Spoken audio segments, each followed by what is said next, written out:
What's up in the loop? It's Hyde. Something a little different today. Dug through my archives, found some old photos, some old videos of Geauga Lake, including the video of the grand reopening, speeches, and ribbon cutting when Cedar Fair bought the park. So we'll get to that in a second. But a lot of people, talk about Geauga Lake, which closed in the late 2000s, and some of the rides live on. You got Dominator down at King's Dominion. Here it is as Dominator at Geauga Lake, formerly Batman's Night Flight, or X Flight that now lives on as Firehawk down at Kings Island. But beyond that, there were some really good rides at the park. The park was actually a pretty good park. So I just kind of want to walk you some photos, some videos, and kind of talk about some of the rides, some of my favorite rides, and show off this park that you might have not got a chance to visit. All right, here's some photos from the observation tower. On the left there, you got the first Intamin impulse coaster in the U.S. It was called Superman when it opened, then Steel Venom, and now lives on at Dorney Park as Possessed. I had to check our CDB because that ride changed names so many times. It does have the whole break. It worked on and off. Six Flags had it running as the whole break first few years, and I think it kind of was intermittent there on out. And then main center of the photo here, you have X-Flight. Most of you ridden X-Flight probably at Kings Island as Firehawk, where it got moved to. But so let me, instead of walking you through the ride, let me take you through a story. So it was a really interesting announcement because when Great America in Northern California, Paramount Park at the time, opened Stealth, the very first flying Vekoma, it was rumored Vekoma and Paramount had an exclusive deal. These were only going to show up at the Paramount parks.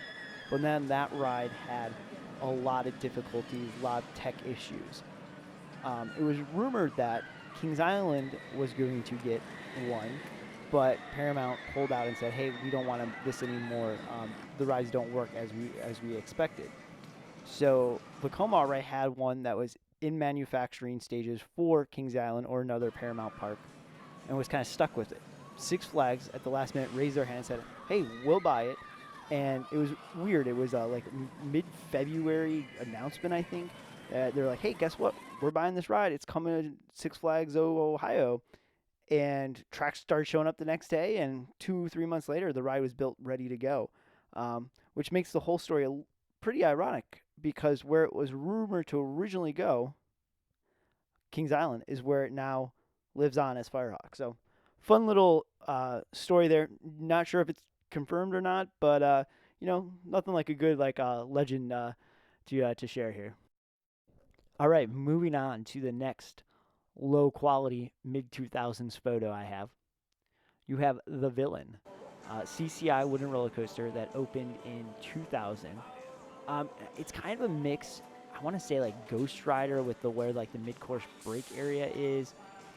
Meets Voyage, because the first couple of hills are these really big like airtime hills. But let me tell you, I haven't ridden. Well, I mean, I guess no one's really ridden it in 10 plus years. But the first couple of years when that ride was in good shape, it was one of the best wooden roller coasters out there. And I would still say I have it in my top 20. Just tons and tons of airtime for like a double out and back.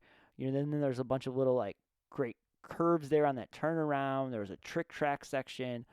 Just a really, really great ride. It ran Gerstlauer trains, and just a really fun ride overall. Steel structure, wood track, but really great ride that I think is probably the biggest miss I have from this park.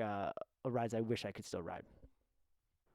All right, up next, this is where I might get flamed on in the comments or kicked out of ACE. They'll revoke my membership because we have the Big Dipper. Now, this is the wooden roller coaster in the forefront. And this is the ride that if you look up anything about saving Geauga Lake, most people say they wanted to save. There was a lot of rumors that someone was going to buy it. Even there's rumor about ACE buying it at one point, but they didn't know what to do with it. There's even a really weird, when they put it up for auction, someone started screaming at the auction, save the Big Dipper, save the Big Dipper. So this is the ride I think most people, especially in Northeast Ohio, have a connection to because it's a very old wooden roller coaster. But here's the controversy part. For me, I don't think it's any different than, say, Blue Streak at Cedar Point or like Thunderhawk at Dorney. Your traditional, mid 70s height, out and back, good airtime, not the greatest. But I think a lot of the love came for it because it had some like vintage style trains and some throwback there. But overall, this is the ride you'll hear most talked about. All right, got a trio of coasters here. Starting on the left, the yellow and orange. Now lives on at Michigan Adventures as Thunderhawk, the SLC. One kind of neat thing about it when it was at Geauga Lake, you can kind of see here, it wasn't directly over water, but it was kind of over a swamp area, which going up the lift and looking out and then having to your left just a big open lake of Geauga Lake, kind of made it a little bit more interesting than your typical, coaster that's in a parking lot or a field. Next to it, you got what opened in 2000 as Batman's Night Flight, changed names to Dominator, and now lives on as Dominator at King's Dominion, B&M floorless coaster. And I think anyone who's ridden it either at Geauga Lake or King's Dominion would agree it's probably one of the better floorless coasters out there, maybe one of the better B&M looping coasters. Let us know in the comments. What do you think? Best B&M looper out there? I might be inclined to say so. But I love it at King's Dominion, but loved it even more at Geauga Lake because similar to Thunderhawk there, or what was Mind Eraser, kind of going up and having it right on the edge of the water. Some parts of the ride was over water or swamp. Just made it really cool. Kind of going up and just having this big lake to your left was pretty neat. Last, but certainly not least, up in the top right corner, Raging Wolf Bob's. Now, let's just be honest here. This ride wasn't smooth. It was based off of the famous wooden roller coaster in Chicago, Riverview Park, called the Bob's.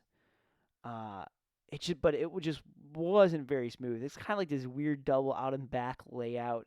And they tried different things over the years. They retracted several different times. They took one of the Gerstlauer trains from Villain, because Villain would actually run 3 trains, I believe.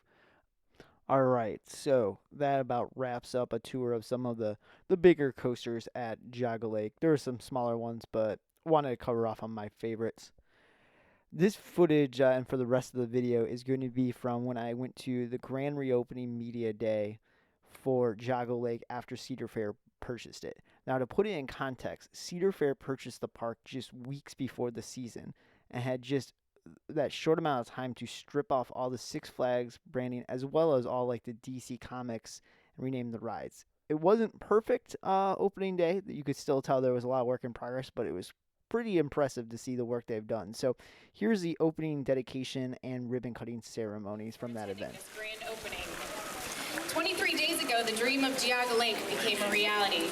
With the help of Cedar Fair, our contractors, the employees of Cedar Point, the Geauga Lake staff, and with the support from the community, Geauga Lake is back. We've painted, we've strategized, we've refurbished, and we've lost a lot of sleep. It was worth it, and now we're ready to reintroduce this family fun park back to Northeast Ohio. Yeah.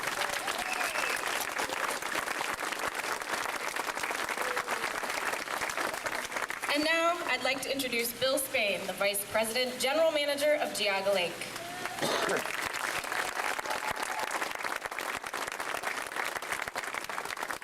Thank you, Lexi. Good morning and welcome to Geauga Lake. Let's go back in time.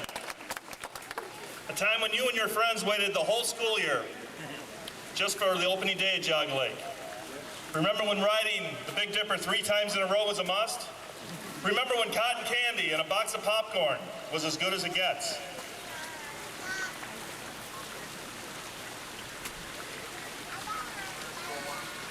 Well, remember no more. The fun is back at Geauga Lake as we reintroduce this family tradition in Northeast Ohio. Geauga Lake opened its doors in 1888, and nearly 116 years later, it is back as a popular family amusement park. This time, we're under the direction of Cedar Fair LP. Cedar Fair, owner and operator of 10 amusement parks and water parks, has an outstanding reputation for quality family fun. April 9th was a great day for Cedar Fair, as well as anyone who has fond memories of Geauga Lake. Guests of Geauga Lake will experience all that the Cedar Fair parks have to offer. Whether it's reduced ticket prices or a new lineup of shows, Geauga Lake knows what our guests want. Our goal is for all of Geauga Lake employees to provide the highest level of guest service in a safe environment with operations excellence.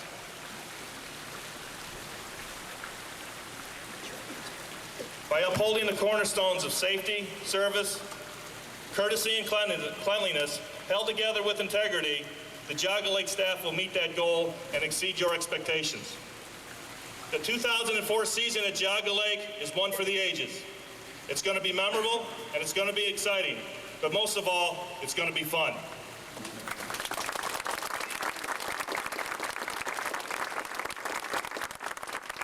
Join me in opening the park. Joining me in opening the park is Cedar Fair's guiding force, Dick Kinzel, Chairman, President, and CEO. And on a personal note, I'd like to thank Dick Kinzel for giving Bill Spain the opportunity to lead such a wonderful staff here at Geauga Lake. Thank you, Dick.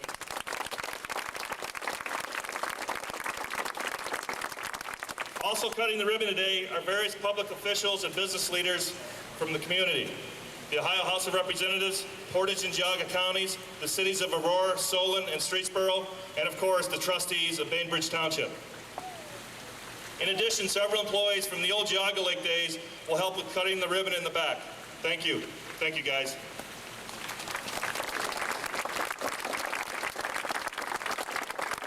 Now, I'd like to ask all ribbon cutters to please join me at the stage here to receive a pair of scissors to open Geauga Lake. We thank everyone for helping us cut the ribbon and are honored to have your support in this reopening of the... We're going to wait till everybody gets to the chair here, Dick. All ribbon cutters may choose any ribbon to cut. I begin counting down to the grand reopening. 10, 9, 8, 7, 6, 5, 4, 3, 2, 1. Cut the ribbon and welcome to Geauga Lake. The fun is officially back. So as you may have just heard, the slogan was, "Fun is officially back." Kind of Cedar Fair's rebranding of bringing Geauga Lake back. That was Dick Kinzel, CEO at the time, with Bill Speed, the GM, cutting the ribbon. So that wraps up my look at Geauga Lake. Strangely, I have way too much footage of X-Flight, both video and photos. So that's why you're seeing a lot of it. But hope you enjoyed the look. Hopefully it brought back some memories or introduced you to, which was a pretty cool park that is still just vacant land. So thanks for watching. Subscribe. Like us on Facebook, Instagram. You know the drill. Here's a little Easter egg for you. That's me going walk towards the camera here. Baggy jeans. Mid-2000s. Yeah.